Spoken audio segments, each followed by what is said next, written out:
महोदय, भारतीय स्त्रियों की स्थिति अन्य कारणों से कहीं अधिक दहेज प्रथा से प्रभावित हुई है। दहेज के कारण जहां स्त्रियों की सामाजिक हीनता बढ़ी है, वहीं दूसरी ओर नवविवाहित स्त्रियां सताई भी जा रही हैं। शिक्षित परिवारों में पुत्री के जन्म पर खुशी नहीं होती, बल्कि इसे दुर्भाग्य ही माना जाता है। इससे स्त्रियों का सम्मान घटा है और भविष्य अंधकारमय हुआ है। भारतीय मुस्लिम समुदाय में दहेज का प्रभाव तेजी से बढ़ता जा रहा है। यहाँ तक कि शिक्षित और संपन्न मुस्लिम परिवारों में भी प्रतिष्ठा के प्रतीक के रूप में दहेज का प्रचलन अपनी जड़ें जमा रहा है। इस संबंध में यह उल्लेखनीय है कि पवित्र कुरान में दहेज का कोई जिक्र नहीं मिलता है।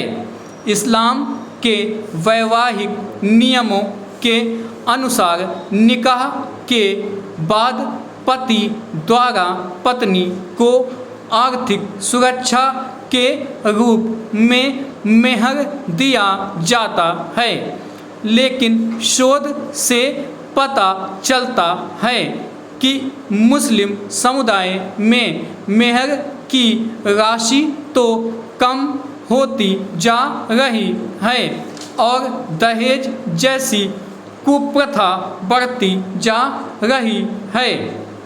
यह अत्यंत खेदजनक है, क्योंकि अशिक्षा, आर्थिक पिछड़ापन, पर्दा प्रथा आदि कुप्रथाओं को ढोने वाले मुस्लिम समुदाय पर दहेज प्रथा का और लद जाना अभिशाप ही है।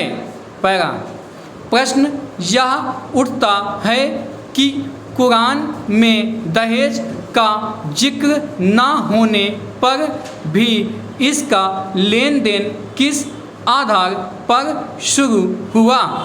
अधिकांश भारतीयों के दृष्टिकोण से दहेज का धार्मिक औचित्य है।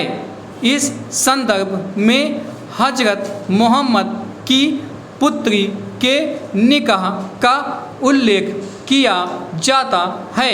उनकी पुत्री हजरत फातिमा का जब हजरत अली से निकाह हुआ तो विदाई के वक्त उन्होंने गृहस्थी जमाने के लिए दैनिक उपयोग की मिट्टी की कुछ वस्तुएं तथा खजूर की चटाई एक दुल्हा दुल्हन को दी थीं। ये केवल 6-7 वस्तुएं उस काल में जीवन निर्वाह के लिए आवश्यक थीं।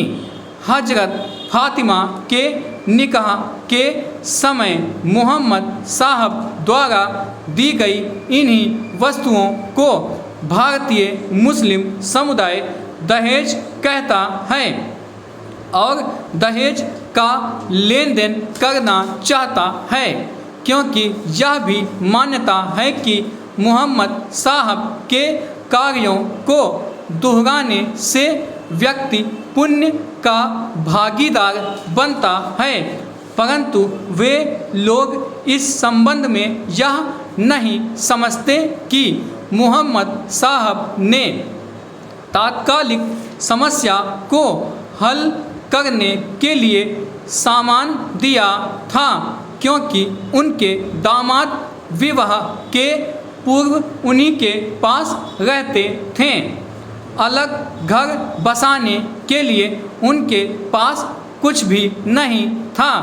पैरा इसके अतिरिक्त जब मुस्लिमों ने भारत में प्रवेश किया तो उन पर यहाँ की संस्कृति का प्रभाव पड़ा। उन्होंने देखा कि यहाँ कन्या के विवाह के समय उसे काफ़ी दहेज दिया जाता है। यहाँ की संस्कृति के कुछ अंशों को अपना लेने में उन्हें कोई हानि प्रतीत नहीं हुई। इस प्रकार मुस्लिम समुदाय में दहेज प्रथा का प्रचलन भारतीय संस्कृति के प्रभाव से यहीं आरंभ हुआ। मुस्लिमों ने यहाँ प्रचलित दहेज की तुलना भी हज़रत मोहम्मद द्वारा अपनी पुत्री के विवाह के समय कुछ सामान देने से की और उसे ना तो गलत माना और ना ही इस्लाम के विरुद्ध। वे भी कुछ ना कुछ वस्तुएं आवश्यक रूप से देने लगें।